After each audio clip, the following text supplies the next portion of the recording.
Assalamualaikum warahmatullahi wabarakatuh.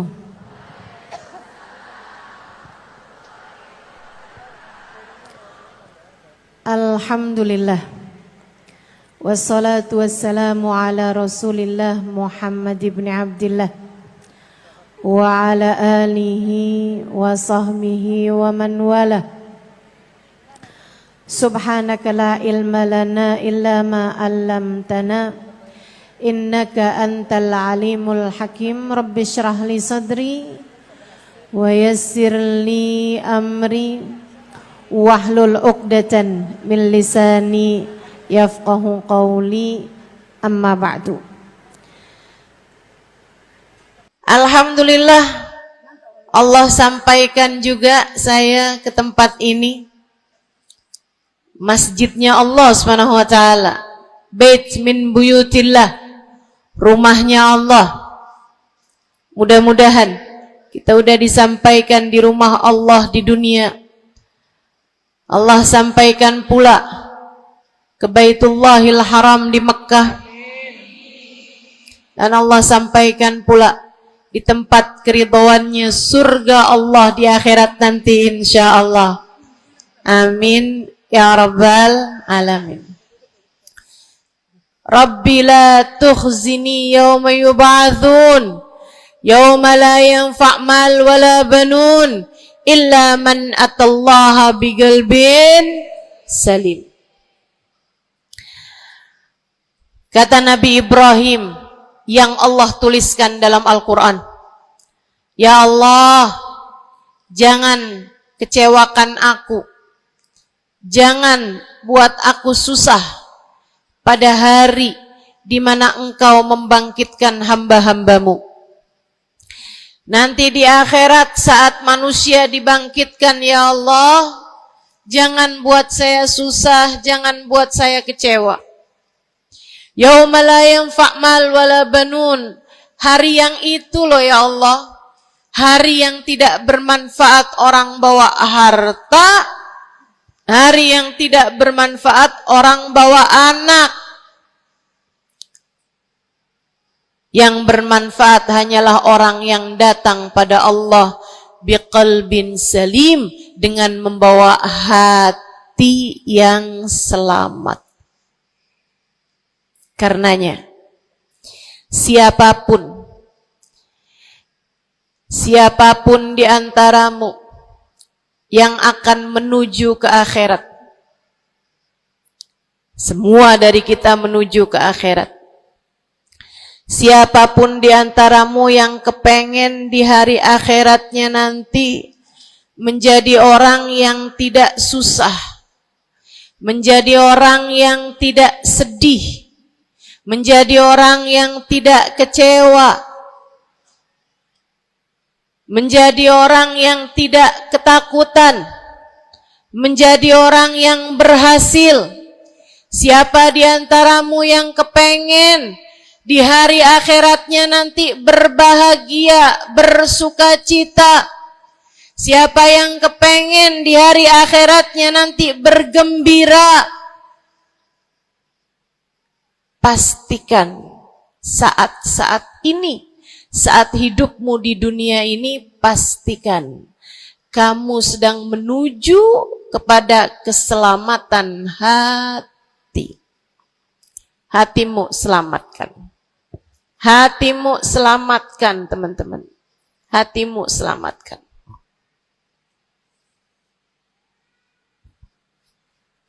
Semoga Allah karuniakan kepada kita selamatnya hati insyaallah. Amin. Semoga Allah menyelamatkan hati kita semua. Semoga Allah menyelamatkan hati kita semua. Nabi kita Muhammad menyebutkan dalam salah satu hadisnya,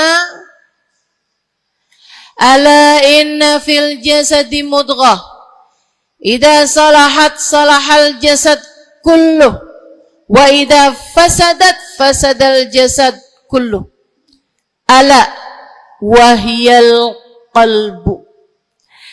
Kata Nabi, ketahuilah sungguhnya dalam diri manusia terdapat segumpal darah. Apabila ia bagus, ia selamat, ia bersih, selamatlah seluruh anggota tubuhnya. Apabila ia rusak, ia hancur, ia gelap, ia mati, maka hancur pulalah seluruh anggota tubuhnya. Ala wahiyal qalbu, ketahuilah segumpal darah tersebut bernama hati. Maka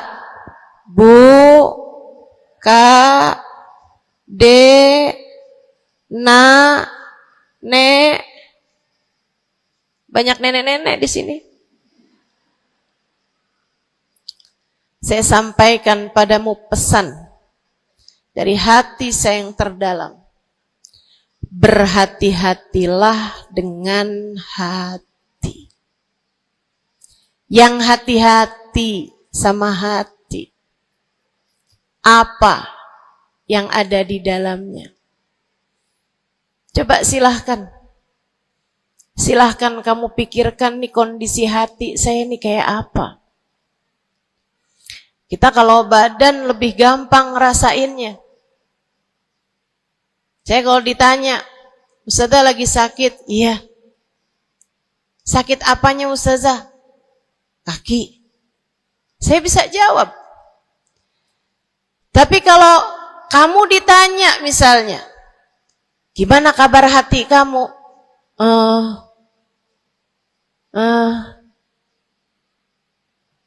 Gimana kabar hatimu? Sehatkah? Sakitkah? Atau bahkan sakaratul maut? Hatimu bercahayakah? Gelapkah? Atau bahkan mati? Bagaimana kabar hatimu, teman-teman? Bagaimana kabar hatimu? Innallaha la yanzur, kata Nabi Muhammad dalam hadis yang lain. Innallaha la yanzur ila suwarikum wala ila absyarikum, walakin yanzur ila qulubikum. Sungguhnya Allah tidak melihat kepada badan kalian. Allah tidak melihat kepada warna kulit kalian. Allah nggak peduli hidung kamu mancung ataukah pesek. Allah nggak peduli kulit wajahmu mulus ataukah berjerawat. Allah nggak peduli kamu tinggi ataukah pendek. Allah nggak peduli warna kulitmu semacam apa. Yang Allah Subhanahu wa taala lihat, yang Allah Subhanahu wa taala perhatikan adalah hatimu. Adakah ia mulus? Adakah ia penuh dengan penyakit-penyakit? Yang Allah pandang darimu adalah hatimu. Nih, sekarang saat kamu duduk sama rata di tempat ini, teman-teman. Meskipun ada yang lebih tinggi, ada yang lebih rendah, tapi kita duduk nih sama-sama di tempat ini nih. Nilaimu di mata Allah bukan seberapa dekat jarak antaramu dengan saya. Nilaimu di mata Allah bahkan bukan bergantung dari jam berapa kamu datang.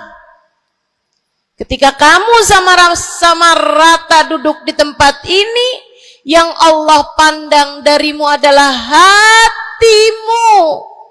Sedang berada di manakah saat ini? Yang duduk di tempat ini sembari mikirin ntar pulang enaknya makan apa ya?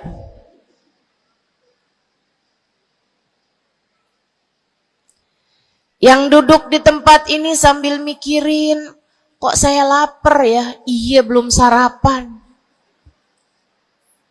Gara-gara buru-buru takut nggak kedapatan tempat duduk. Gara-gara buru-buru, kepengen bisa lihat mukanya Ustazah Halimah yang viral.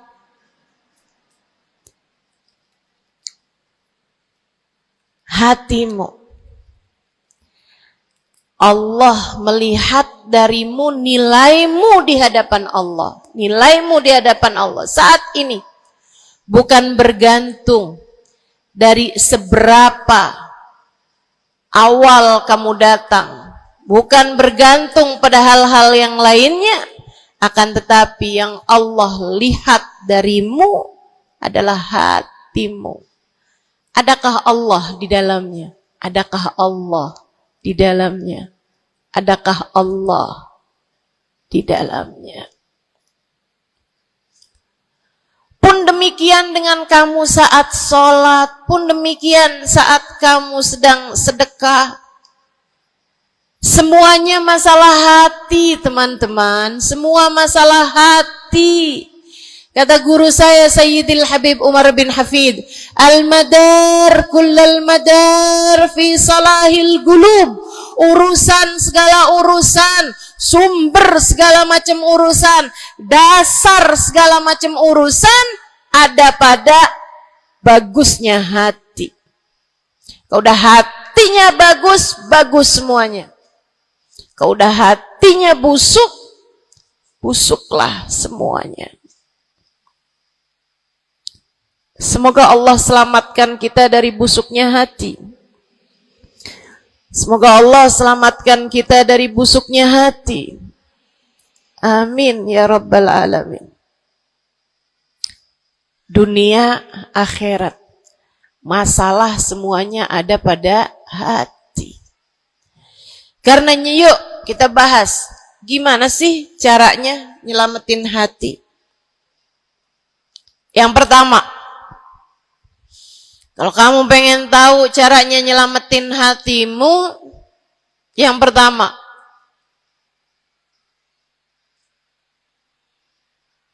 bersihkan sampah-sampahnya. Nih, kamu mau rumah itu biar bagus, biar terjaga, biar selamat. Kamu lihat dalamnya, oh banyak sampah, banyak noda, banyak kotoran. Dari mulai kotorannya cicak, ayam, sampai mungkin anjing, karena lama nggak ditempatin. Karena lama nggak ditempatin. Ada banyak di antara kita yang kondisi hatinya semacam itu. Sampah begitu banyak dalam hatinya. Ada banyak di antara kita umat Islam yang kondisi hatinya semacam itu. Begitu banyak sampah di dalam hatinya tersebut. Semoga Allah selamatkan semuanya. Amin. Maka hal pertama, kalau kamu kepengen punya hati yang selamat, yang nomor satu adalah bersihkan hatimu dari semua sampahnya, keluarin. Apa sampahnya hati? Dosa-dosa yang telah kamu lakukan. Idza aznabal abd nakat fi qalbihi nuqtah sauda. Kata baginda kita Nabi besar Muhammad, idza aznabal abd, ketika seorang hamba mengerjakan dosa, tertorehlah di dalam hatinya satu titik hitam. Sampahnya hati. Kamu tiap kali bikin dosa, dosa apa aja? Bukan hanya dosa besar, zina, bukan hanya dosa besar, minum minuman keras atau narkoba, bukan hanya dosa besar, judi atau riba. Bukan hanya dosa-dosa besar. Kalau itu titik hitam yang sangat besar tertoreh di dalam hatimu itu. Bahkan dosa-dosa kecil, sekedar marah-marah sama suami, atau ngambil uang suami. Gimana? Pernah? Rezeki istri solehah ustazah. Lagi mau nyuci, kelihatan. Alhamdulillah. Emang haram ya ustazah? Ya haram, bukan punya kamu. Kan katanya ada hak istri dalam harta suami. Iya betul kalau dia kasih. Kalau dia kasih, kalau nggak kasih, nggak halal juga. Bahkan dosa-dosa kecil, seperti melihat tetangga, terus kamu bilang, ya ampun, cakep banget ya. Nyesel saya nggak kawin sama dia.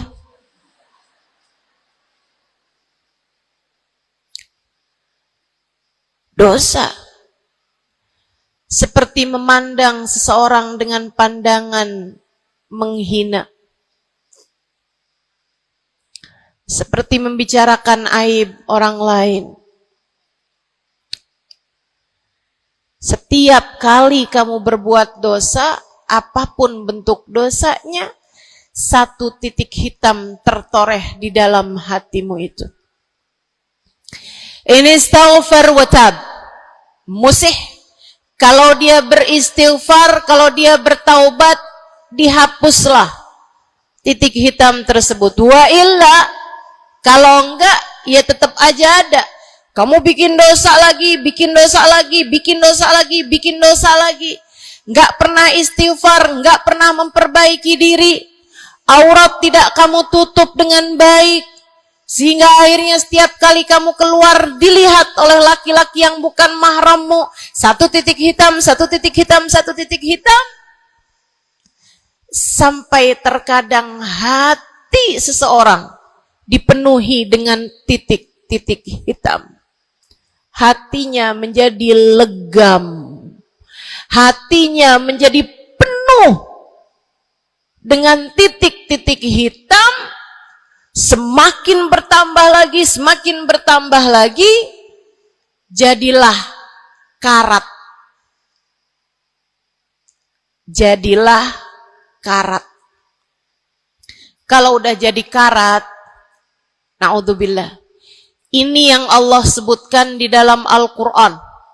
Kata Allah, kalla, a'udzubillahi minasyaitonirrajim, kalla, bal rana ala qulubihim bima kanu yaksibun, kalla innahum an rabbihim yawma idin lamahjubun.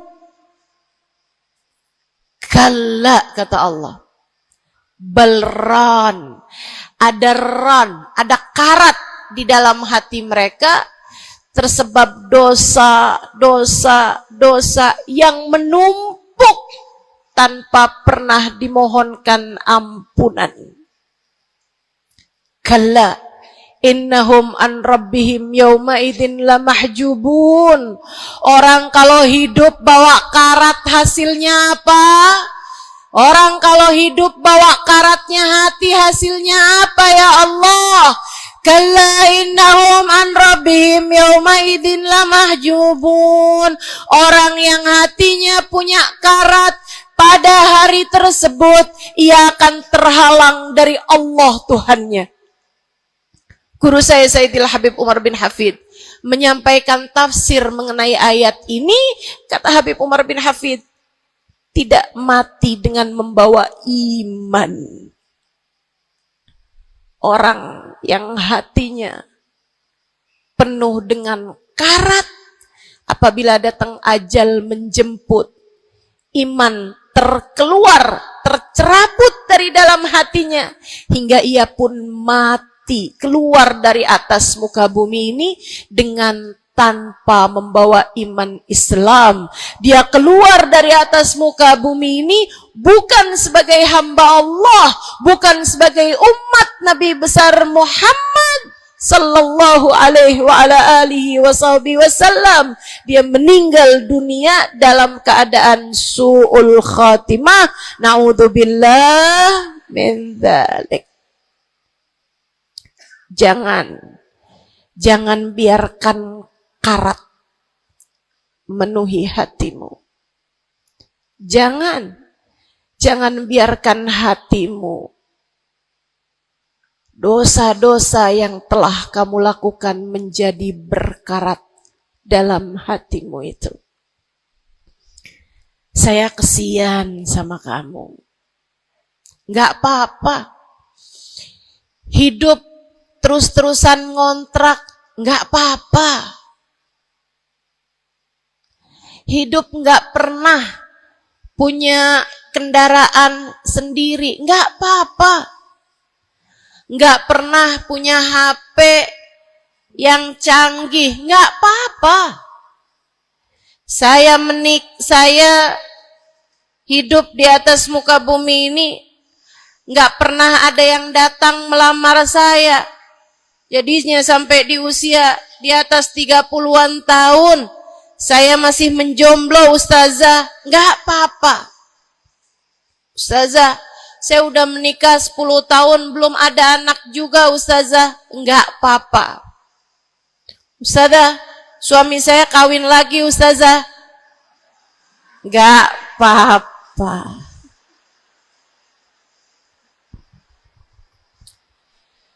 Hidup di dunia ini, apapun yang terjadi, semuanya hanyalah sementara. Kamu hanya perlu memastikan agar tatkala datang ajal menjemput, kamu punya modal. Dan modal utamanya yang nomor 1 adalah hati yang bersih. Hati yang selamat. Kamu bawa pulang menghadap Allah Subhanahu wa ta'ala bigalbin salim. Kamu bawa hati yang selamat, insya Allah. Mati nggak bawa suami nggak apa-apa, mati nggak bawa anak nggak apa-apa, nggak bakalan jadi pertanyaan malaikat raqib atid. Tapi mati harus dengan membawa hati yang selamat. Mudah-mudahan Allah karuniakan. Mudah-mudahan Allah karuniakan. Saudaraku sekalian yang saya muliakan, maka bersihkan sampah-sampah dalam hatimu itu. Caranya gimana nih, Ustazah? Dosa-dosa saya emang udah banyak banget. Saya di masa muda, di masa remaja, bahkan sampai udah tua juga nih, bergelimangan dengan dosa demi dosa. Banyak dosa saya, Ustazah. Saya zaman muda berada dalam masa jahiliyah. Dosa, segala dosa saya kerjakan. Apa yang harus saya lakukan? Bersihkan karat-karat dalam hatimu itu dengan taubat. Minta ampun sama Allah. Minta ampun sama Allah.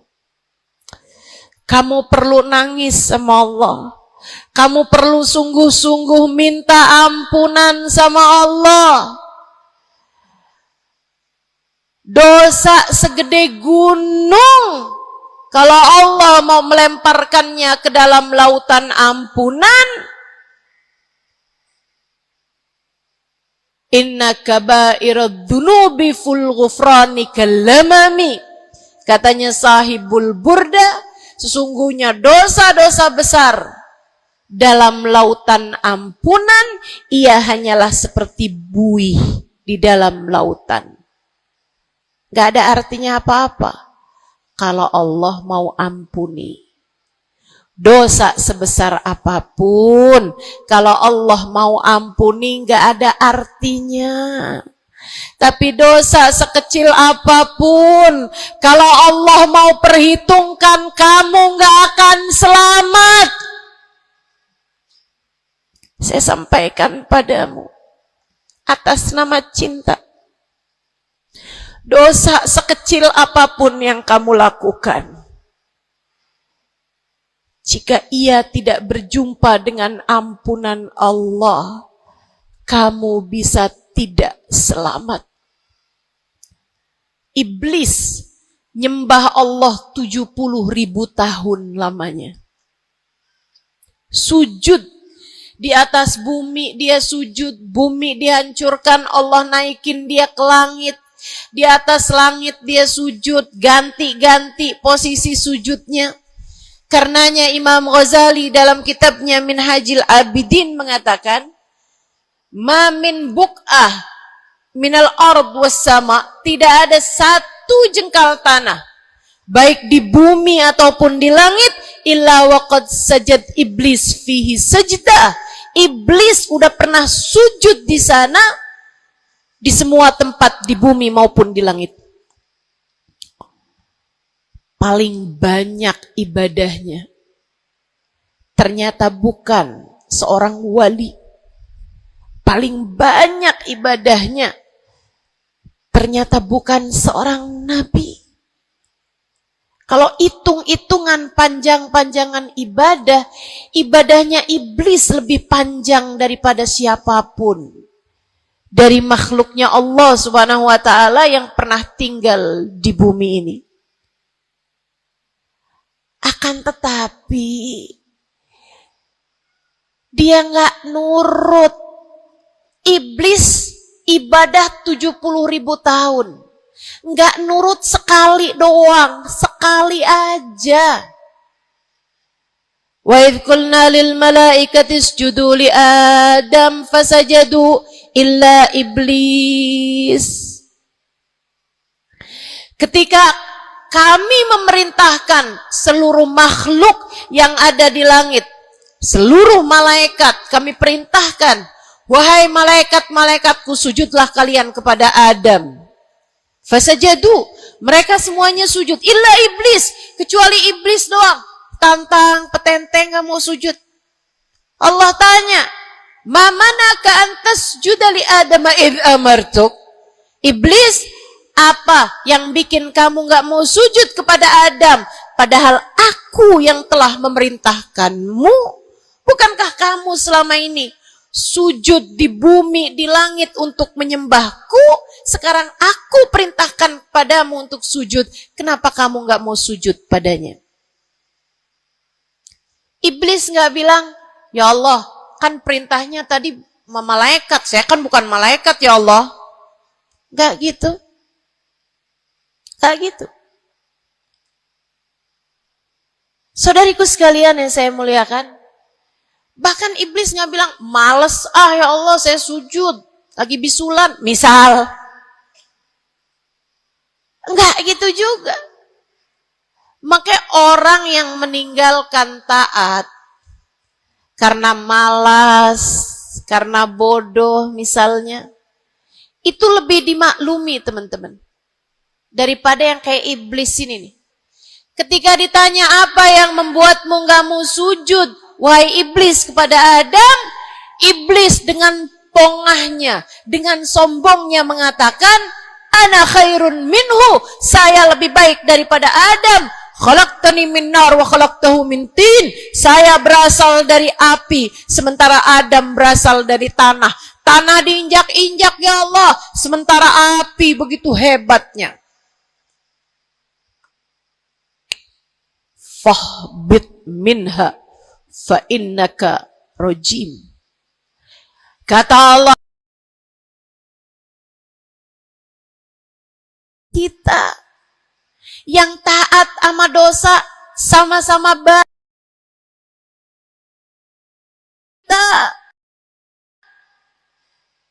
Yang mungkin dosa kita lebih banyak daripada taat kita.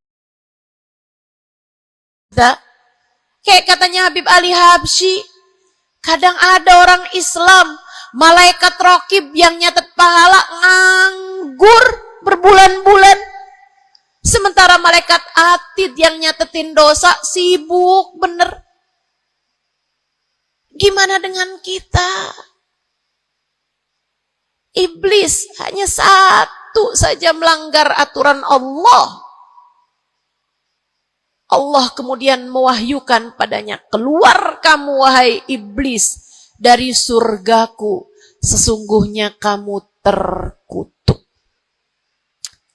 Kamu, kalau Allah mau memperhitungkan satu saja dosa kamu, kamu nggak akan selamat. Saya sampaikan padamu, iya kamu, semua yang dengerin saya.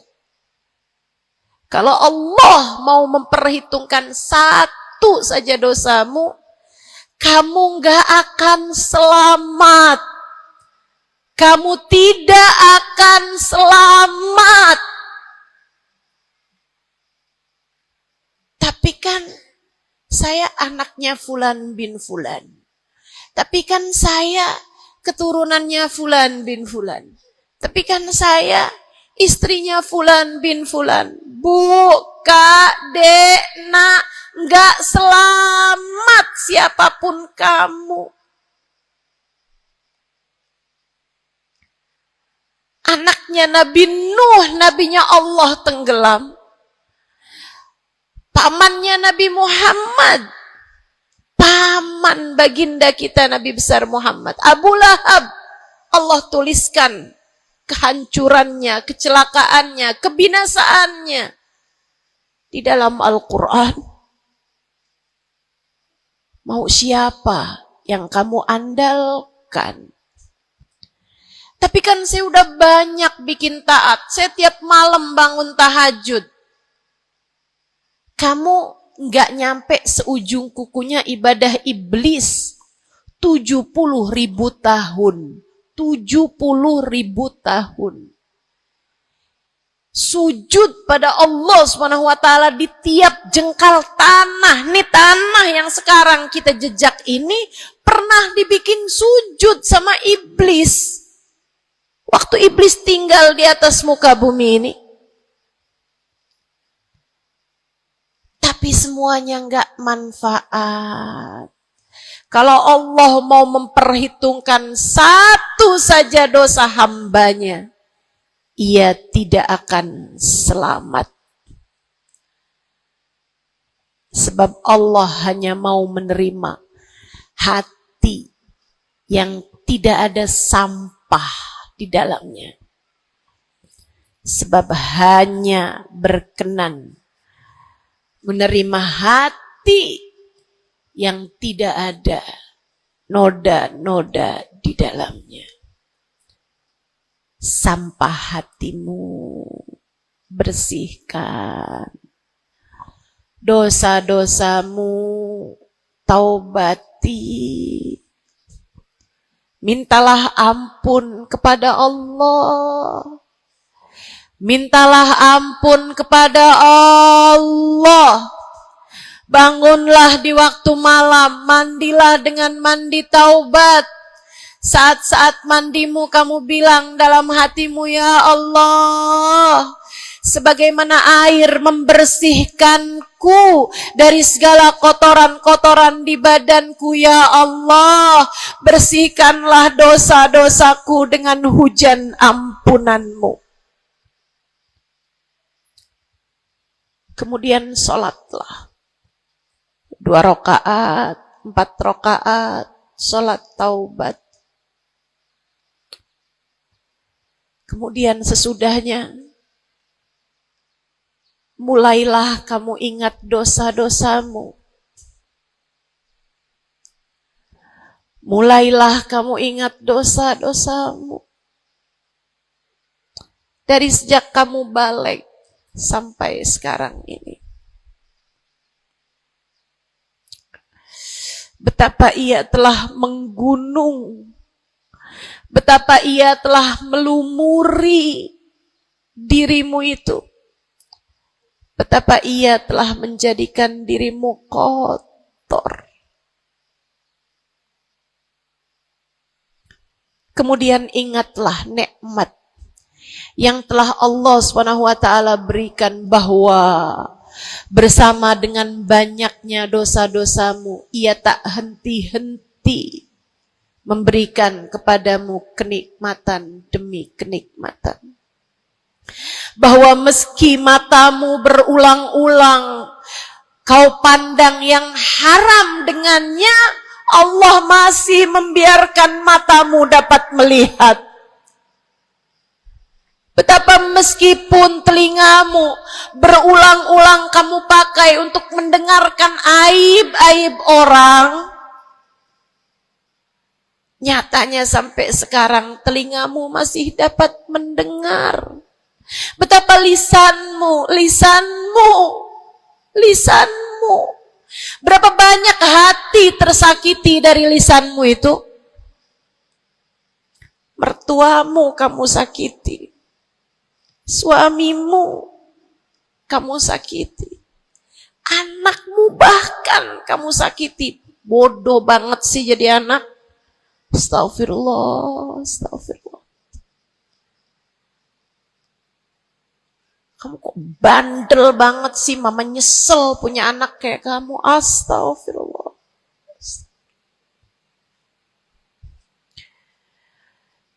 Betapa lisanmu menyakiti hati tetanggamu, saudara-saudarimu, sahabat-sahabatmu, orang-orang di sekelilingmu merasakan gangguan dari lisanmu itu, tersakiti dari lisanmu itu.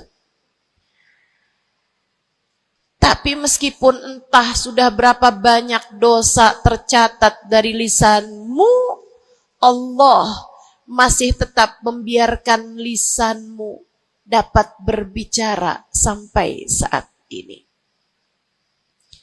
Nikmat tak henti-henti Allah berikan kepadamu, bukan? Betapa durhakanya diri kita. Namun betapa penuh rahmatnya Allah kepada kita. Betapa berlumurannya kita dengan dosa-dosa. Namun betapa Allah bersama dengan segala dosa-dosa yang kita lakukan, tak henti-hentinya membanjiri kita dengan kenikmatan. Wa in ta'uddu ni'matallahi la tuhsuha. Kalau kamu mau hitung nikmatnya Allah, kamu tak akan pernah mampu menghitungnya. Sesudah kamu ingat-ingat dosamu, kamu ingat nikmat Allah kepadamu, kamu ucapkan seperti ucapan baginda Nabi Muhammad. Allahumma anta rabbi la ilaha illa anta khalaqtani wa ana abduka wa ana ala ahdika wa wa'dika mastata'tu a'udzu bika min syarri ma sana'tu abu'u laka bi ni'matika 'alayya wa abu'u bi dhanbi faghfir li fa innahu la yaghfiru dzunuba illa anta. Ya Allah, Engkau adalah Tuhanku. Tak ada Tuhan kecuali Engkau. Aku adalah hamba-Mu yang Kau perintahkan buat taat, yang Kau perintahkan untuk menepati janji semampuku. Ya Allah, aku berlindung dari buruknya perbuatan yang telah aku lakukan. Begitu buruk, begitu jelek dosa yang telah aku perbuat padamu, ya Allah. Abu'u laka bi ni'matika 'alayya. Ya Allah, Engkau selalu datang padaku dengan berbagai macam kenikmatan-kenikmatan. Wa abu bidzambi, sementara aku selalu datang padamu dengan dosa demi dosa. Faghfirli, ampunilah aku ya Allah. Fa innahu la yaghfirudz dzunuba illa anta. Bukankah tak ada yang dapat mengampuni dosaku selain Engkau ya Allah. Minta ampun sama Allah. Minta ampun sama Allah. Yang serius, menangislah di hadapannya. Menangislah di hadapannya. Dalam keheningan malam saat tiada sesiapapun yang melihatmu. Jauhkan dulu apapun yang dapat membuatmu kehilangan konsentrasi. Jangan lagi khusyuk-khusyuk begitu tiba-tiba kedengaran suara Shopee.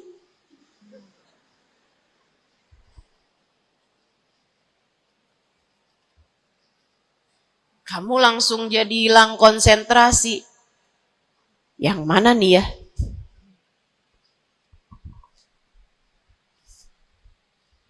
Bismillah. Kalau kamu pengen punya hati yang selamat, nomor 1 adalah taubat. Taubatan nasuha. Taubat yang sungguh-sungguh. Nyesel telah berbuat dosa, meninggalkan dosa-dosa tersebut, berjanji untuk tidak mengulanginya lagi. Jika dosanya terkait sama manusia, ada syarat keempat yang harus dilakukan, yaitu meminta maaf kepada orang yang telah engkau sakiti hatinya tersebut. Yang kamu habis bikin dosa sama dia, minta maaf. Mudah-mudahan Allah SWT ampuni dosa-dosa kita. Amin. Semoga Allah ampuni dosa-dosa kita. Amin. Ketika ada seorang ulama ditanya, ya Syekh, wahai Syekh, kalau saya nih punya banyak hajat nih, punya banyak permintaan, tapi waktunya sempit buat doa. Doa apa yang seharusnya saya panjatkan? Misalnya nih, lagi sebentar nih bisa kepegang Hajar Aswad. Lagi sebentar nih bisa ada di depan Ka'bah. Lagi sebentar nih bisa ada di dekat makam Nabi Muhammad SAW. Sesudah kita ucap salam kepada baginda Nabi. Ini apa nih yang harus saya minta kepada Allah? Hajat saya banyak, sementara waktu saya sempit buat doanya. Apa yang harus saya mintakan? Apa sebaik-baik hajat yang perlu kita mintakan di saat tidak banyak waktu untuk memintanya kepada Allah?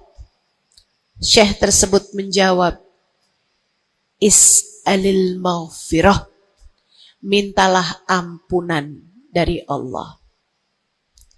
Sebab bagaimana mungkin kamu meminta hajat-hajat yang lain sementara kamu masih belum berada dalam pandangan rahmatnya Allah. Kamu masih terusir dari pintunya. Kamu udah minta-minta, nih kayak istri lagi minggat sama suaminya, kemudian dia WhatsApp, tolong dong transferin saya. Lah balik dulu.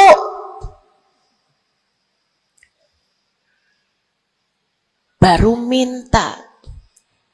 Tiap kita ngerjain dosa adalah tiap langkahan kita menjauh dari Allah Subhanahu wa ta'ala. Tiap kali kamu mengerjakan dosa adalah langkahan-langkahanmu menjauh dari Allah Subhanahu wa ta'ala. Karenanya mendekat dulu, masuk dulu, Allah bukain pintu dulu, baru deh silahkan minta yang lainnya. Kalau sempit waktumu, mintalah ampunan dari Allah Subhanahu wa ta'ala. Ini kan kerjaan kita nih suka salah-salah kalau doa. Giliran lagi ada hujan nih, wah doa mustajab, langsung. Ya Allah jodoh ya Allah. Yang cakep, yang ganteng, yang kaya, yang setia, yang soleh. Banyak bener. Padahal kalau ngelihat dirinya kagak ada pantes-pantesnya. Kalau kamu pengen jodoh yang soleh, solehahkan dulu dirimu itu.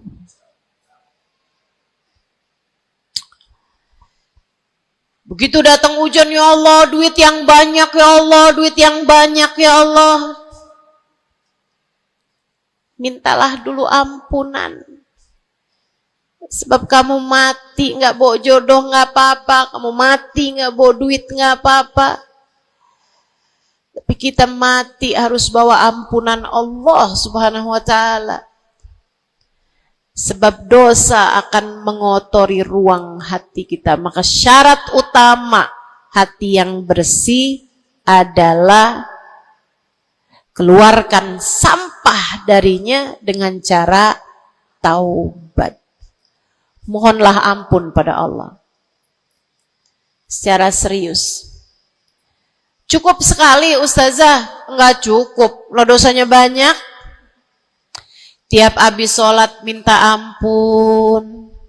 Tiap ada kesempatan buat doa minta ampun. Tiap lagi datang hujan minta ampun. Tiap lagi ziarah ke makam Nabi, ke makam wali, minta ampun sama Allah. Tiap lagi datang orang soleh, katanya doa sambil memandang wajah orang soleh mustajab. Apa yang mesti kita minta? Minta ampunan dari Allah Subhanahu wa ta'ala. Minta ampunan dari Allah Subhanahu wa ta'ala. Itu satu syarat mutlak utama. Pengen hatimu selamat, keluarkan sampah-sampahnya.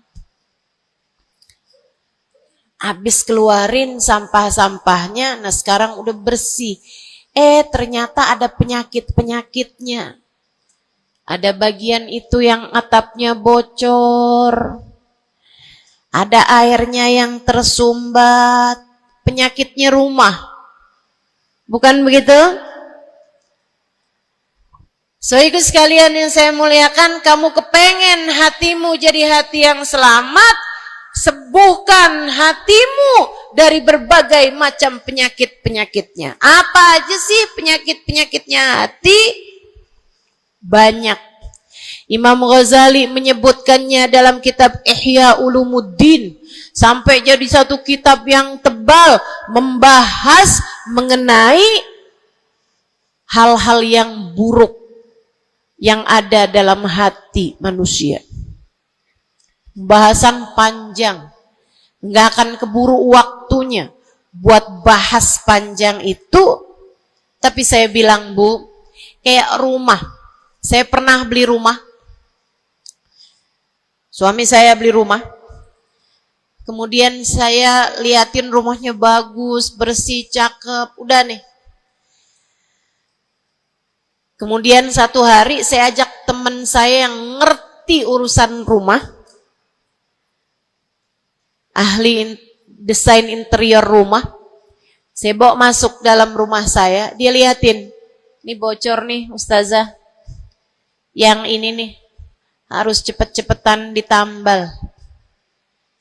Terus dia lihat ada bagian atap tuh bocor tuh Ustazah, tambal dulu Ustazah, dibenerin dulu tuh Ustazah sebelum ditempatin. Bu, saya kirain rumah saya udah bagus. Ternyata kalau dilihat sama ahlinya baru ketahuan. Kita juga begitu semua. Kita kirain hati kita baik-baik aja. Tapi kalau kita duduk ngaji, kalau kita hadir di majelis taklim, kalau kita dengerin kajian-kajian, kita baru paham Ya Allah, ternyata hati saya ada penyakitnya di sini. Ternyata saya juga punya penyakit yang ini. Ternyata saya punya penyakit yang ini. Karena jangan berhenti belajar. Jangan berhenti mengaji. Biar kita faham penyakit-penyakit hati kita tuh di bagian mana. Sehingga kita bisa konsentrasi buat mengobatinya. Ada tuh bagian atap yang dibilangin sama temen saya nggak terlalu peduli. Saya liatin kecil aja kok. Sampai satu hari, untung aja saya nggak ada di bawah situ. Jebol atap rumah saya. Banjir rumah saya. Gara-gara atap yang berpenyakit yang tidak diberesin. Begitu pula dengan hati kita. Cari tahu apa penyakitnya. Cari tahu apa obatnya. Dengan kamu duduk mengaji. Ini bukan urusan sejam, 2 jam dipelajari. Kemudian semuanya benar. Ini adalah PR seumur hidup kita. Buat sehatin hati kita. Buat bagusin hati kita. Buat bersihin hati kita. Penyakit hati paling berbahaya namanya kesombongan. Dan Bu, Kak, Dek, Nak, siapa di antara kita yang selamat darinya? Apa itu sombong, wahai Rasulullah? Kata seorang sahabat. Sebab saya senang pakai baju bagus. Saya Rasulullah senang makan enak, senang pakai baju bagus. Saya sombong kalau gitu, wahai Rasul. Enggak, bukan itu yang namanya sombong. Kamu punya baju bagus, pakai. Jangan punya baju bagus. Saya kalau pakai ini kelihatannya sombong. Ya udah dah, saya pakai yang rombeng-rombeng aja. Punya baju bagus tapi daster udah robek, itu aja yang dipakai. Tanya sama suaminya, kok kamu pakai baju yang ini sih, ini kan robek nih. Enak, adem. Adem yang lihat, adem yang make, gerah yang lihat. Bukan itu yang namanya kesombongan. Saya punya uang, saya bisa beli mobil yang bagus, tapi saya nggak mau beli, saya takut sombong. Bukan itu yang namanya kesombongan. Saya punya uang, bisa bangun rumah buat tamu-tamu. Ulama-ulama kalau datang bisa tinggal di rumah saya. Tapi saya nggak mau, kayak gitu ntar saya sombong. Bukan itu yang namanya kesombongan. Sombong, kata Nabi Muhammad, batarul haq wa ghamtun nas. Sombong adalah menolak kebenaran dan menghina orang lain, merasa diri lebih baik daripada orang lain. Itu yang namanya sombong. Merasa diri lebih baik dari orang lain. Merasa diri lebih baik dari orang lain. Sering banget ini kan kita kan. Betul? Dulu-dulu belum pakai jilbab.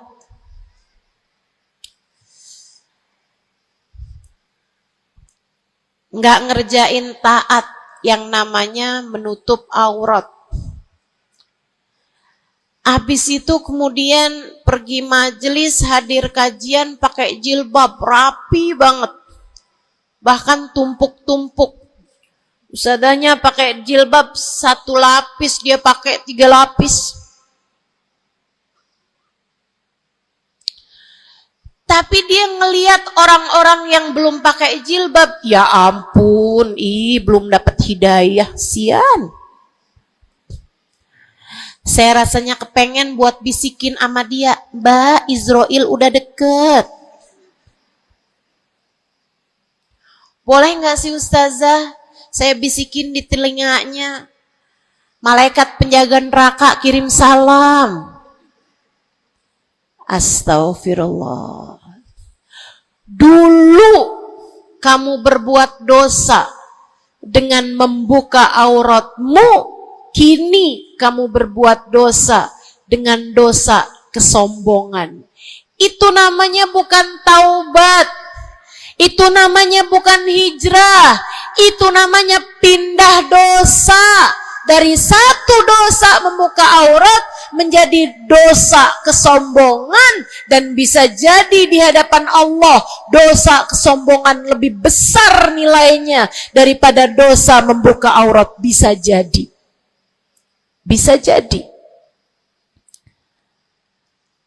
Para ulama mengatakan, rubba maksiatin aurathat dhullah ahabbu ilallah min ta'atin aurathat kibra.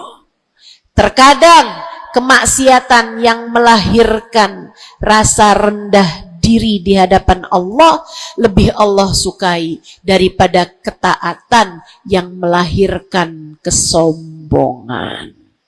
Hati-hati. Hati-hati sama hati. Jangan biarkan kesombongan merusak hidupmu. Jangan. Ada banyak para istri yang merasa dirinya lebih mulia daripada suaminya. Banyak. Hati-hati, hati-hati. Saya belajar dari umi saya. Meninggal dunia 2 tahun yang lalu. Belum sampai hampir 2 tahun.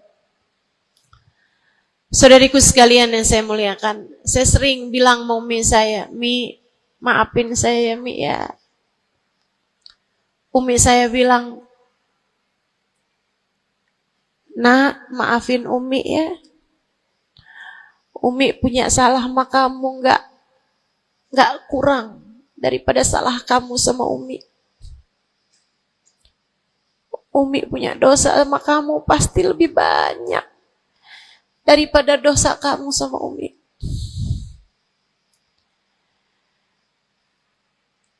Itu rasa yang jarang dimiliki para ibu.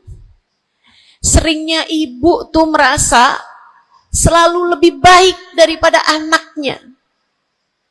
Seringnya ibu tuh merasa dia nggak punya salah, dia nggak punya dosa. Yang punya dosa banyak tuh anaknya kepada dirinya, bukan begitu? Ayo minta maaf dulu sama ibu. Ayo minta maaf dulu. Kan seringnya bilang gitu sama anak-anak kita. Kamu tuh nak, ibu ini adalah ibumu, surgamu berada di bawah telapak kakiku. Waduh. Betul, al-jannah tahta aqdamil ummahat. Tapi ucapan kamu yang semacam itu kesombongan. Yakin bakal masuk surga? Yakin? Yakin bakal masuk surga, Bu? Para ibu yang suka bilang surgamu anakku berada di bawah telapak kaki ibumu, yakin kamu bakal masuk surga? Hah? Allah nggak pernah wajib memasukkanmu ke dalam surga, Bu. Allah nggak pernah wajib menghindarkanmu dari api neraka, Bu. Allah nggak pernah wajib menjadikanmu ada di belakang Nabi Muhammad. Kalau kamu sampai Allah usir dari surganya, Allah masukkan kamu ke dalam nerakanya, kamu bisa apa? Kalau saat Nabi Muhammad menggiring umatnya dan kamu tidak bisa ada di belakangnya, kamu terusir dari rombongan Nabi Muhammad, kamu bisa apa? Kamu bisa apa? Nilaimu yang sesungguhnya nanti di akhirat kelihatannya. Nilaimu yang sesungguhnya nanti Di akhirat kelihatannya. Jadi kalau kamu mau sombong, tar di akhirat. Kalau sampai kamu bisa masuk ke dalam surga Allah, kalau kamu sampai berada di barisan-barisan terdepan dalam rombongan Nabi besar Muhammad, kalau kamu bisa makan dari buah-buahan surga, kalau kamu ada saat kamu mengucap salam kepada baginda Nabi Muhammad, matamu bisa memandang indah wajahnya, telingamu bisa mendengar indah suaranya, lisanmu bisa mengucapkan salam langsung di hadapannya. Silahkan membusungkan dada pada saat itu. Silahkan mau ngerasa diri kamu lebih baik daripada ahli-ahli neraka. Silahkan. Tapi sekarang keadaannya belum tentu. Bagaimana jika seseorang yang kamu memandang dirimu lebih baik darinya, ternyata ia melenggang masuk ke dalam surga, sementara kamu Allah jerumuskan ke dalam api neraka? Keadaannya belum jelas, keadaannya belum tentu. Jangan pernah merasa diri lebih baik daripada siapapun. Jangan pernah merasa diri lebih baik daripada siapapun. Hatimu benerin rusak-rusaknya, penyakit-penyakitnya. Ada penyakit berbahaya namanya hasud.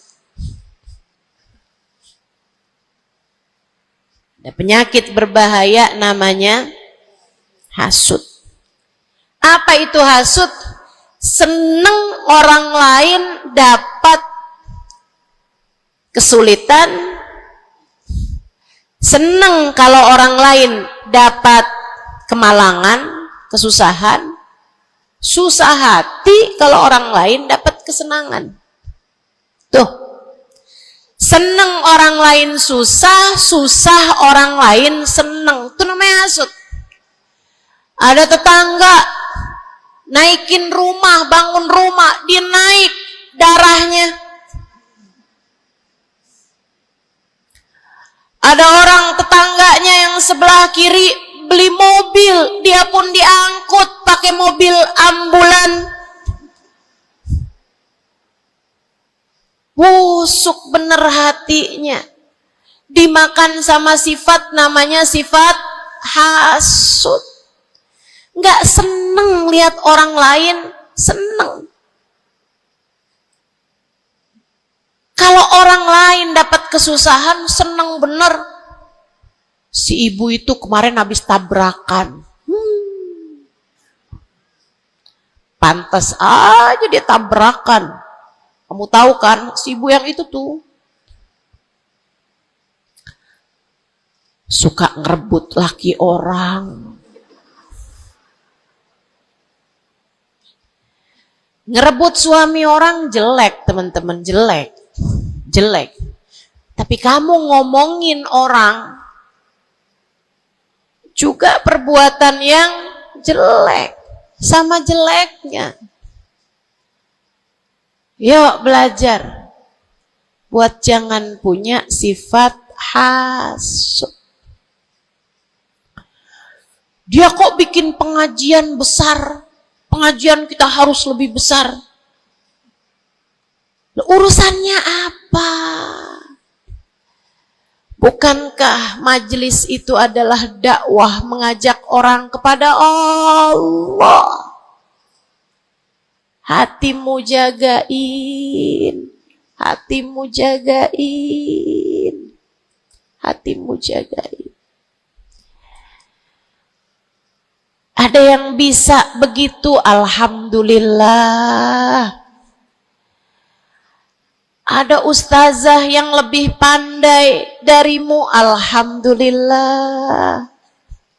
Minta doa, ambil ilmunya. Bukan malah dihasutin. Hati-hati, hati-hati. Jangan sampai hasudmu membawamu kepada terusir dari rahmatnya Allah. Kayak Bal'am bin Ba'ur. Ada zamannya Nabi Musa, teman-teman sekalian. Namanya Bal'am bin Ba'ur. Ilmunya tinggi. Sampai kabarnya, jamaahnya juga banyak. Semua orang dengerin kajiannya. Ini saya serem nih. So ikut sekalian nih, ngeri banget nih. Ini buat orang kayak saya nih, ngeri banget nih pembahasan ini nih. Ada orang berilmu, pinter banget, namanya Bal'am bin Ba'ur, zamannya Nabi Allah Musa. Jamaahnya banyak, kalau dia hadir kajian, semua orang di kampungnya hadir semuanya. Imam Ghazali cerita, dia sampai-sampai dari berilmunya, ilmunya tingginya, Allah kasih sama dia ilmu yang tinggi. Kalau dia ada dapat pertanyaan yang dia nggak tahu jawabannya, dia doa bisa lihat jawabannya langsung dari Lauhil Mahfuz. Kurang pinter apa? Kurang berilmu apa? Kurang hebat apa? Kurang dekat apa sama Allah? Kamu jadi ustazah, berapa banyak ilmumu? Kamu jadi seorang pendakwah, berapa banyak ilmumu? Kamu yang dianggap sebagai ulama, berapa banyak ilmumu? Merunduklah. Saudariku sekalian yang saya muliakan, si Bal'am bin Ba'ur, kabarnya sampai para malaikat turun ikut serta mencatat pelajaran-pelajaran yang dia berikan. Yang ngaji sampai bukan cuman orang, bukan cuman jin ikut ngaji, sampai malaikat-malaikat Allah ikut ngaji. Kurang apa hebatnya? Tapi Allah hancurkan Bal'am karena sifat hasud. Nabi Allah Musa datang ke kampungnya Bal'am bin Ba'ur. Jamaahnya Bal'am bin Ba'ur semua datang kepada Nabi Musa. Nabinya Allah, tentu saja semua datang. Semuanya datang kepada Nabi Musa. Semua minta doa kepada Nabi Musa. Semua berharap berkah dari Nabi Musa sebagai seorang nabinya Allah Subhanahu wa ta'ala, Jalla Jalaluhu wa ta'ala azamatuh. Yang biasa hadir di majelisnya Bal'am kepengen istiqomah, kepengen rutinannya nggak terganggu, jadi dia tetap bikin rutinan walaupun ada Nabi Allah Musa alaihissalam. Jamaahnya dikit yang hadir. Mulai nih orang-orang yang berpenyakit datanglah kepada Bal'am bin Ba'ur. Rupanya Bal'am bin seorang nabinya Allah. Dia nggak lihat Nabi Musa sebagai seorang yang diberi kelebihan lebih banyak daripada dirinya karena diwahyukan wahyu kepadanya. Bal'am bin Ba'ur termakan sifat hasud. Ia pun berdoa meminta kepada Allah, ya Allah hancurkanlah Musa. Ya Allah, hancurkanlah Musa. Hancurkanlah Musa ya Allah. Saudaraku sekalian yang saya muliakan, Allah angkat semua kelebihannya Bal'am bin Ba'ur. Bahkan kabarnya dialah orang ateis pertama di atas muka bumi ini yang mengatakan alam semesta enggak ada Tuhannya. Ngeri. Allah cabut bahkan iman dari dalam hatinya Bal'am bin Ba'ur. Iman Allah cabut. Dari yang asalnya berilmu kayak begitu, Allah sampai cabut imannya, teman-teman saudaraku sekalian. Allah pun ceritakan tentang Bal'am bin Ba'ur dalam Al-Quran. Kata Allah Subhanahu wa ta'ala, A'udzu billahi minasyaitonir rajim. Famathaluhu kamathalil kalbi in tahmil alaihi yalhath au tatrukhu yalhath Perumpamaannya Bal'am bin Ba'ur seperti anjing. Kalau kamu angkat, dia menjulur-julurkan lidahnya. Kalau kamu tinggalkan, dia pun juga tetap menjulur-julurkan lidahnya. Dianjing-anjingin, bukan sama orang, sama Allah subhanahu wa ta'ala. Lihat betapa Allah subhanahu wa ta'ala kalau murka sama seseorang nggak tanggung-tanggung. Siapapun kamu, kalau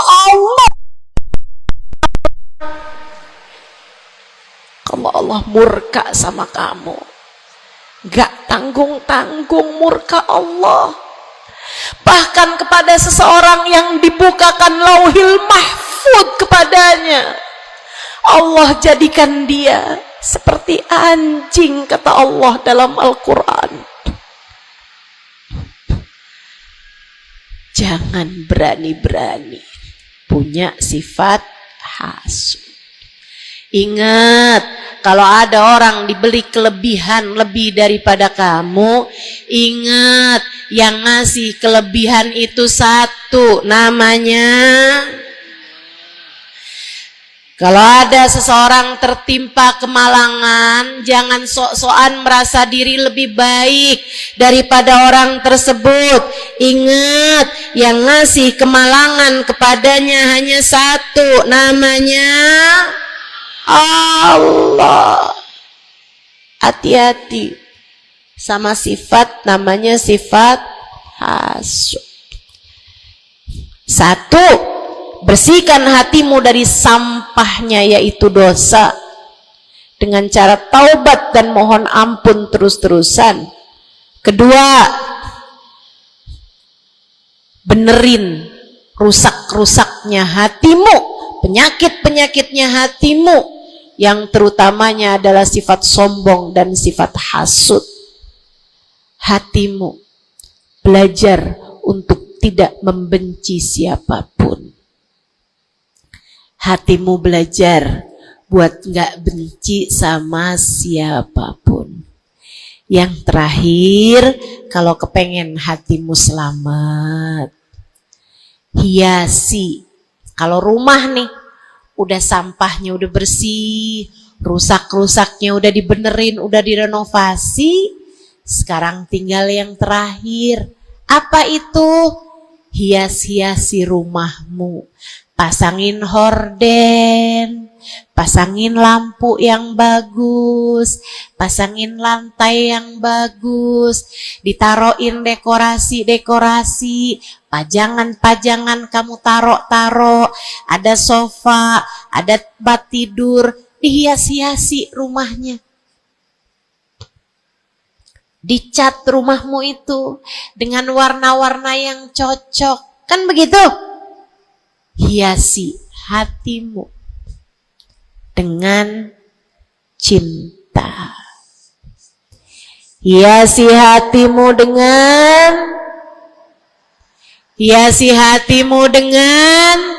cinta. Hatimu ada cinta kepada yang semestinya dicinta. Siapa? Nomor satu Allah, nomor dua, nomor tiga, cintai apapun dan siapapun pada cintanya Allah dan Rasulnya. Cintai ulama karena mereka adalah pewaris para nabi. Cintai habaib dan syaraif karena mereka adalah orang-orang yang punya nasab sambung sama baginda Nabi besar Muhammad sallallahu alaihi wasallam. Cintai keluarga Nabi Muhammad, cintai para istri-istri Nabi Muhammad, cintai para sahabat-sahabat Nabi Muhammad, terutamanya al-khulafaur rasyidin, sadatina Abi Bakar wa Umar wa Uthman wa Ali.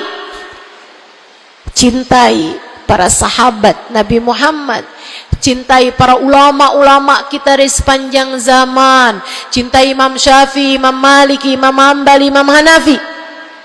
Cintai para ulama-ulama kita dari atas sampai kepada ulama-ulama kita yang sekarang ada. Cintai siapapun yang bawa Nabi Muhammad, bawa Allah, yang bikin kamu jadi kenal Allah, kenal Nabi Muhammad, cintai. Pada cinta mereka terdapat cintanya Allah. Cintai anak-anak yatim sebab mereka dicintai sama Nabi Muhammad. Cintai orang-orang fakir karena mereka dicintai sama Nabi Muhammad. Cintai suamimu sebab kalau kamu cintai suamimu ya, bukan suami orang. Punya suami nggak dicintai, suami orang dia cintai. Astaghfirullah. Cintai suamimu, Bu, sebab dalam cintamu kepadanya mendekatkanmu kepada cintanya Nabi Muhammad, mendekatkanmu kepada cintanya Allah. Kamu sayangi, kamu hormati, kamu muliakan suamimu, Allah ridho kepadamu, Nabi Muhammad sayang kepadamu. Cintai orang tuamu sebab Allah memesankan kepada kita untuk cinta kepada orang tua kita. Cintai anak-anakmu sebab mereka umatnya Nabi Muhammad. Mereka umatnya Nabi Muhammad. Nabi Muhammad sangat sayang sama umatnya yang masih kecil-kecil. Nabi Muhammad sangat sayang sama umatnya yang masih belia, masih remaja. Mereka disayangi sama Nabi Muhammad, maka kamu pun harus sayang sama mereka. Yang tua-tua diantaramu sayangin, yang muda-muda diantaramu sayangi. Kata Nabi Muhammad, laisa minna man lam yuqir kabirona walam yarham saghirona. Tidak termasuk diantara umat Islam yang enggak hormat sama yang tua, yang enggak sayang sama yang muda. Cintai semuanya. Terakhir, cintai dirimu sebab kamu umat Nabi Muhammad. Cintai dirimu sebab kamu hambanya Allah. Jangan merasa diri nggak berharga. Dirimu berharga. Dirimu layak masuk surga kalau kamu taat sama Allah. Jangan menganggap diri nggak ada artinya. Jangan. Kamu berarti sebab ada kalimat paling tinggi di dalam hatimu. Bunyinya kalimat La ilaha illallah Muhammad Rasulullah. Kamu berharga, saudariku sekalian. Kamu berharga. Jangan mau menghinakan dirimu dengan kemaksiatan. Jangan mau menghinakan dirimu dengan merebut suami orang. Jangan mau menghinakan dirimu dengan berharap uang, kemudian kamu meminta-minta kepada orang, kamu mengemis-ngemis kepada orang. Kamu umat Nabi Muhammad, kamu hamba Allah Subhanahu wa ta'ala. Kalimat indah ada di dalam hatimu. Jangan hinakan dirimu itu. Mari terhormat, jalanin sholat, jangan pernah tinggal. Mari terhormat, tutup auratmu, jangan dibuka-buka. Mari terhormat, cintai dirimu, bangun di waktu malam, sholat malam, angkat tangan, minta kepada Allah.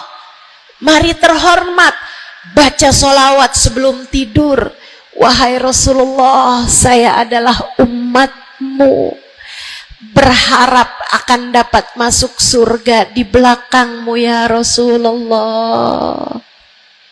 Mari cintai dirimu sebagai hamba Allah, sebagai umat Nabi Muhammad. Insya Allah. 3 hal itu jika kamu lakukan, bersihkan hati dari dosa-dosa, sembuhkan penyakitnya hati yang ada dalam dirimu. Kemudian yang terakhirnya, hiasi hatimu dengan cinta dan kasih sayang kepada siapapun yang ada di atas muka bumi ini. Sayangi aja semuanya, cintai aja semuanya, sebab dalam cinta kepada semuanya terdapat cintanya Allah dan Rasulnya. Saya sakit, tapi saya tetap datang ke Pontianak karena saya sayang, karena saya cinta sama orang-orang Pontianak. Bukan karena Pontianaknya, tapi karena yang berkumpul di sini adalah umatnya Nabi Muhammad.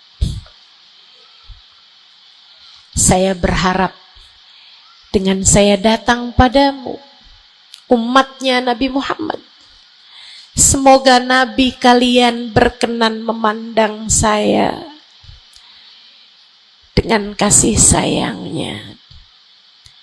Saya datang ke sini walaupun sakit, karena saya tahu kalian semua hambanya Allah. Ada keberkahan dalam diri kalian. Alhamdulillah. Wassalatu wassalamu ala Rasulillah Muhammad ibn Abdillah wa ala alihi wa sahbihi wa man walah. Subhanaka la ilma lana illa ma 'allamtana innaka antal alimul hakim. Rabbi shrah li sadri wa yassir li amri wahlul 'uqdatan min lisani yafqahu qawli, amma ba'du. Alhamdulillah, sama-sama kita hormati, kita muliakan segenap pengurus dari Masjid Raya Al-Ittihad. Kita doakan semoga senantiasa dalam limpahan rahmat, dalam ridha Allah Subhanahu wa taala, dalam lindungan dan bimbingan Allah Subhanahu wa taala. Para ustazah, para pimpinan pondok pesantren, pimpinan majelis-majelis ta'lim, yang mudah-mudahan semuanya diberkahi Allah Subhanahu wa taala. Juga tentu saja semua yang hadir di majelis ini, baik kakak-kakak, ibu-ibu, adik-adik, anak-anak, yang semoga semuanya disayang Allah, dirahmati Allah, diberkahi Allah, biar pada sehat badannya, sehat pikirannya, sehat hatinya, biar selalu disayang-sayang Nabi Muhammad sallallahu alaihi wasallam, insyaallah. Amin ya rabbal alamin. A'udzu billahi minasyaitonir rajim. Innal ladzina yakhshawna rabbahum bil ghaibi lahum maghfiratun wa ajrun kabir. Lahum maghfiratun wa ajrun kabir. Wa asirru qawlakum aw ijharu bih. Innahu alimun bidzatis sudur. Innahu alimun bidzatis sudur. Ala ya'lamu man khalaq wa huwal latiful khabir. Huwal ladzi ja'ala lakumul arda dhalulan famshu fi manakibiha wa kulu min rizqihi wa ilaihin nusyur. Aamintum man fis samai ay yakhsifa bikumul arda fa idza hiya tamur. Am amintum man fis samai ay yursila 'alaikum hasiba fasata'lamuna kaifa nadhir. Walaqad kadzdzaba alladziina min qablihim fakaifa kana nakir. Shadaqallahul 'azim wa balagha rasuluhun nabiyul wafiyul karim wa nahnu 'ala dzalika minasyahidin wasyakirin walhamdulillahi rabbil alamin. Bismillahirrahmanirrahim. Sebelumnya Allah Subhanahu wa taala di ayat-ayat yang awal, Allah Subhanahu wa taala mengatakan tentang kemuliaannya, menciptakan keagungannya, menciptakan alam langit dan alam bumi. Diawali dengan tabarakalladzi biyadihil mulk wa huwa ala kulli syai'in qadir. Maha agung Allah, pemilik kerajaan. Wa huwa ala kulli syai'in qadir, pemilik kekuasaan tertinggi, pemilik keagungan mutlak. Wa huwa ala kulli syai'in qadir, Allah terhadap segala sesuatu maha berkuasa. Alladzi khalaqal mauta wal hayata liyabluwakum ayyukum ahsanu amala. Ini ayat prinsip banget nih.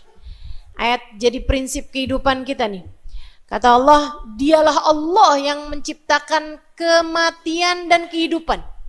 Tujuannya buat apa ya Allah? Kami hidup, kami mati. Liyabluwakum ayyukum ahsanu amala. Allah mau menguji kalian, siapa di antara kalian yang dapat berbuat baik.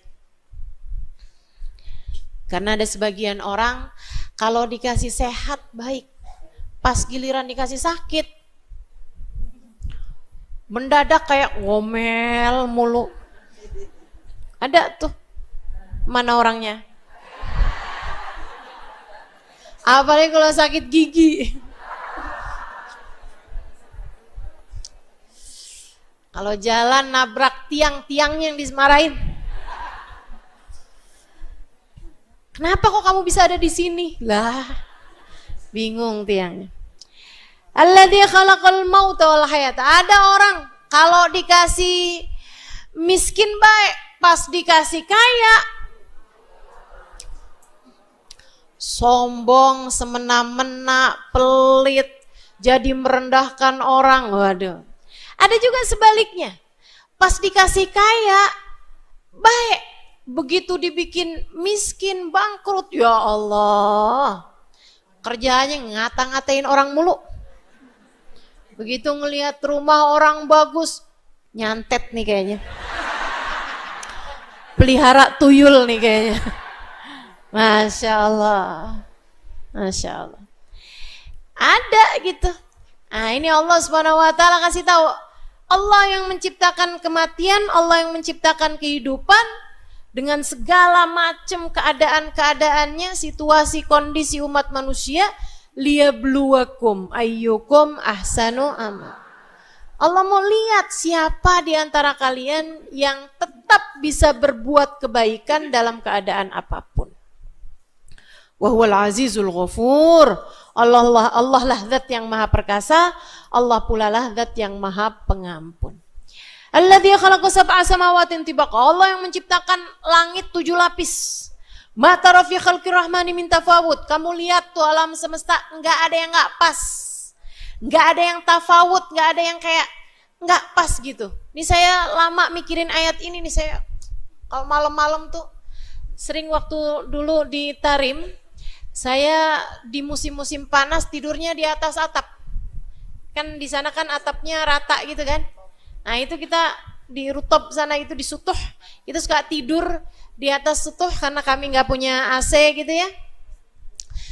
Kalau malam-malam suka liatin bintang-bintang sambil baca ayat ini, emang bener-bener ma tara fi khalqir rahmani min tafawut. Kamu lihat alam langit nggak ada yang nggak pas. Kata Allah Subhanahu wa taala, nggak ada yang nggak pas dari alam langitnya Allah Subhanahu wa taala ataupun alam bumi juga. Tapi ini yang Allah Subhanahu wa taala lagi sebutin, alladzi khalaq sab'a samawat. Langit-langitnya Allah nih enggak ada yang pas. Kamu bayangin kalau misalnya bentuknya bintang itu kayak wajan, piring, garpu, pasti enggak pas. Gitu kan, tiap lihat langit, tiap inget lapar. Enggak cocok udah. Pokoknya enggak cocok aja. Kamu bayangin bentuk apapun di alam langit nggak ada yang pas. Yang pas ya itu udah kayak gitu tuh. Awan-awan, saya suka liatin, apalagi kalau lagi terbang gitu kan. Masya Allah, Masya Allah. Begitu indahnya alam langitnya Allah Subhanahu wa taala. Saya suka menikmati di jalanan, saat senja, saat matahari terbit. Indah luar biasa. Alam langitnya Allah Subhanahu wa taala menampilkan berbagai macam keindahan di semesta ini, teman-teman saudariku sekalian. Itu kata Allah Subhanahu wa taala, alladzi khalaqa sab'a samawatin tibaqa ma tara fi khalqir rahmani min. Kamu bayangin warna langit, kamu bayangin warna lain gak ada yang cocok. Yang paling cocok ya udah biru kayak begitu tuh, meskipun di Jakarta jarang kelihatan biru ya. Kena polusi. Iya, kalau habis hujan baru tuh ya kita lihat awannya biru begitu kan. Ulah manusia kalau itu tapi ya. Aslinya itu kan langit warnanya biru, cakep dengan awannya yang putih begitu kan. Indah semuanya. Farjil basar kata Allah. Balikin lagi mata kamu, kedap-kedip sana sini tetap aja nggak akan kamu lihat ada yang nggak pas di alam langitnya Allah Subhanahu. Farjil basar kerrotin. Ulangi lagi berkali-kali kamu lihat. Nggak cukup nih pakai mata telanjang, pakai teropong, pakai kamera, pakai teleskop, pakai apa aja dah. Kamu lihat alam semesta Allah Subhanahu wa taala, alam langitnya Allah Subhanahu wa taala. Semakin kamu lihat, maka kamu akan semakin mengerti betapa sangat indah dan sempurnanya penciptaannya Allah Subhanahu wa taala. Yang qalib ilaikal basar khasian wa huwa hasir. Mata kamunya tuh yang ngerasa, ya ampun saya gagal menemukan ketidaksempurnaan dalam penciptaan alam langitnya Allah Subhanahu. Walaqad zayyana sama'a dunya bimasabih. Kami udah hias-hiasi bumi ini dengan lampu-lampu. Berupa apa tuh? Berupa bintang gemintang di angkasa. Waja'alnaha rujuman lisyayatin, dan kami jadikan bintang-bintang tersebut itu sebagai batu buat lempar setan-setan. Sebelum lahirnya Nabi kita Muhammad sallallahu alaihi wasallam, setan itu suka ngintipin lauhil mahfud. Sebelum lahirnya Nabi Muhammad, setan suka ngintip-ngintip isinya lauhil mahfud. Makanya mohon maaf nih ya, dukun-dukun dulu itu jauh lebih jago-jago daripada dukun-dukun sekarang. Ustazah kok pakai mohon maaf? Ya saya nggak tahu, siapa tahu di sini ada dukun.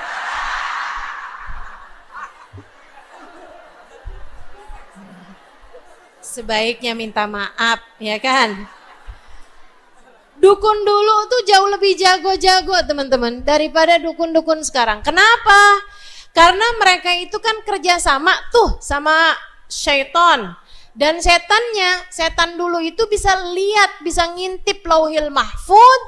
Sampai ketika lahirnya Nabi Muhammad sallallahu alaihi wasallam, setan-setan ini udah dihalangkan. Udah gak pada bisa tuh ngelihat isinya lauhil mahfud. Khasian wa wasi. Wa qazina sama dunya masabi. Ujalna rujuman lisyayatin. Jadi sering setan tuh mengintip isinya lauhil mahfud, dilempar pakai bintang-bintang. Wa'atadna lahum adabas sa'ir, dan kami siapkan untuk para setan-setan ini adab neraka yang sangat pedih, yang sangat nyata, yang menyala-nyala. Walilladzina kafaru bi rabbihim adabu jahannam bisal masir wa bisal masir. Untuk orang-orang yang ingkar kepada Allah Subhanahu wa taala sudah diperlihatkan tanda-tanda kekuasaan alam semestanya Allah, tapi dia masih ingkar juga sama Allah, gak beriman kepada Allah Subhanahu wa taala. Kami siapkan baginya adab neraka jahanam, dan itu adalah seburuk-buruk tempat kembali. Idza ulqum fiha sami'u laha syahiqan wa hiya tafur. Apabila dilemparkan ke dalamnya, maka orang-orang akan melihat suara gelagaknya api, yang gelagaknya air ketika mendidih. Nah itu sami'ulaha syahik. Syahik itu ya gitu tuh, suara neraka yang mengerikan tuh. Gak bisa bayangin kita kayak apaan suaranya. Suara api kalau lagi dilemparin besi, itu kan beda tuh suaranya tuh, gitu ya. Wah, ini ada syahidnya, kayak ada teriakan dari api neraka tersebut ketika dilempari orang-orang kafir, dimasukkan di dalamnya. Wahya tafur, dan dia tafur. Tafur itu mendidih. Nerakanya mendidih. Takadu tamayyizu minal ghaib. Nerakanya tuh hampir-hampir berpencar-pencar dari gemesnya. Teman-teman saya sekalian, kita tuh kalau gemes kayak ini kan, kayak gitu juga neraka.